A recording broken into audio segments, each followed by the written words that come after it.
satu tahun ada 12 bulan, minha arba'atun hurum, dan di antara 12 bulan itu ada 4 yang dimuliakan, salah satu mutawaliyat, Dzulqa'dah, Dzulhijjah wa Muharram. Dan dari 4 bulan itu 3 di antaranya berurutan.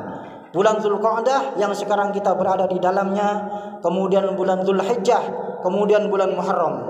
Wa Rajab Mudhar alladzi baina Jumada wa Sya'ban, dan bulan Rajab yang terletak di antara bulan Jumadal Akhir dan juga bulan Sya'ban.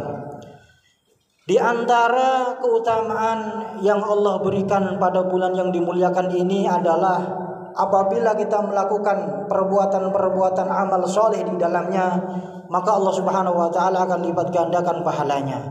Pun demikian apabila ada seseorang yang melakukan kemaksiatan di dalamnya, maka dosanya pun akan berlipat ganda. Nauzubillahi min dzalik. Lantas pertanyaannya, apa yang harus kita lakukan di bulan-bulan yang dimuliakan Allah tersebut? Secara umum, secara garis besar, kita memang dianjurkan untuk melakukan amal-amal soleh. Apapun amal soleh itu, silahkan kita kerjakan sebanyak-banyaknya di bulan yang dimuliakan Allah tersebut.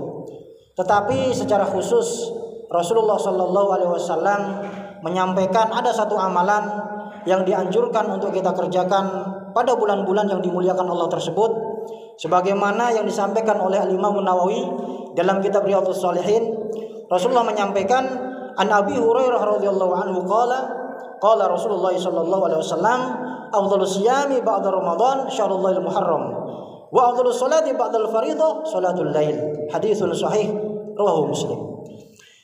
Hadis dari sahabat Abu Hurairah radhiyallahu anhu, beliau menyampaikan Rasulullah sallallahu alaihi wasallam bersabda, afdhalus siyami ba'da Ramadan syahrul Muharram.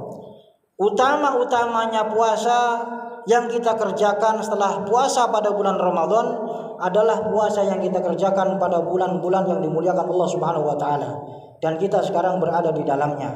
Dzulqa'dah, kemudian Dzulhijjah, kemudian Muharram, 3 bulan berturut-turut. Wa afdhalus sholati ba'dal fardhu sholatul lail, dan utama-utamanya salat setelah salat wajib, setelah salat fardu adalah salat yang dikerjakan di malam hari atau salat tahajud, qiyamul lail.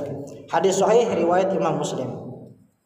Kemudian timbul pertanyaan lagi, kenapa Rasulullah sallallahu alaihi wasallam menganjurkan kepada kita untuk mengerjakan puasa di bulan-bulan yang dimuliakan Allah tersebut?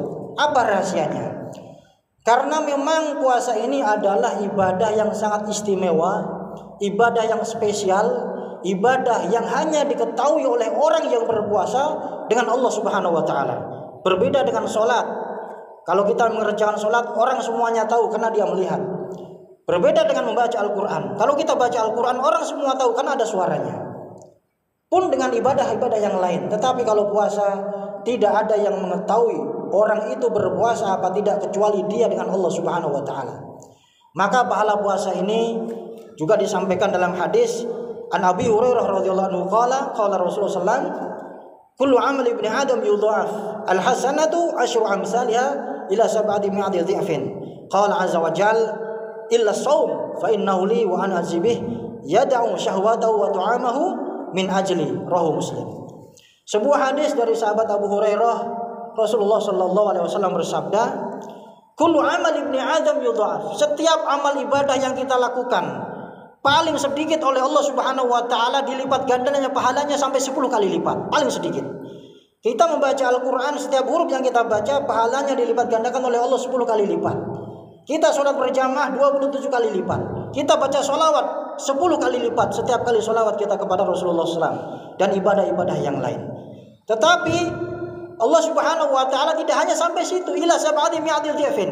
Bahkan ada juga pahala yang dilipat gandakan sampai 700 kali lipat. Allah Subhanahu wa taala berfirman, qala azza wa jalla illa shaum, kecuali puasa. Fa innahu li wa ana ajibih, dan ibadah puasa ini khusus aku sendiri yang akan membalas orang yang mengerjakan puasa, lebih-lebih puasa wajib dan juga puasa sunnah. Yada'u syahwatahu wa ta'amahu min ajli. Kenapa puasa pahalanya melebihi dari ibadah-ibadah yang lain? Karena orang berpuasa itu adalah orang yang meninggalkan kebiasaan-kebiasaan yang biasa dia lakukan. Biasa dia sarapan di pagi hari, biasa dia makan di siang hari, biasa dia minum, biasa juga ia berhubungan biologis dengan istrinya. Tapi semuanya ditinggalkan karena untuk menaati Allah Subhanahu wa taala. Ini alasan kenapa Allah Subhanahu wa taala memberikan pahala bagi orang yang berpuasa dengan pahala yang tak terbatas. Hadis riwayat Imam Muslim.